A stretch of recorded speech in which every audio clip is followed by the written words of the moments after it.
Hello，大家好，我是小黑。咱们拍摄萌宠猫咪的视频呢，已经有3年多的时间了。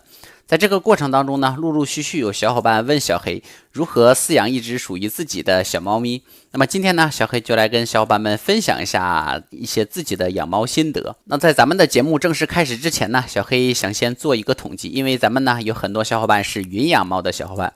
那么如果是云，可以在弹幕上打上1；如果是已经有主子了，可以在弹幕打上2。我们看一看有多少小伙伴是云，有多少小伙伴已经有主子了呢？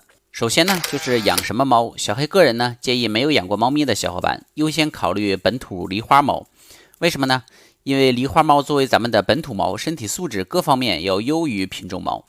简单点说，就是抗造，不用猫粮、猫罐头，直接剩菜剩饭加点小鱼汤也能活得挺好。当然，如果你能提供一个更好的饮食条件，它同样能接得住。并且狸花猫由于身体素质强，对于一般的小毛病都能扛得过去。而对于有些品种猫，可能你中途更换猫粮牌子，它就会生病。你要知道，宠物看病可并不比人看病要便宜啊！并且在整个饲养狸花猫的过程中，你就会一点点了解、积累养猫的知识了。其次就是如何得到一只狸花猫。小黑个人的建议是用绑架代替购买。小伙伴如果所居住的地方距离农村比较近，完全可以去村里的大爷大妈家要一只。可能有小伙伴会说，我也不认识我附近村子的大爷大妈呀。这点小黑觉得你可以完全放心，你找大爷要一只鸡，大爷可能不舍得给你，但你找大爷要一只猫，大爷会非常痛快的给你的。不知道哪家有猫怎么办？那就在村里面跟踪一只猫子，他回家了，你就知道这家人有猫，你就去问。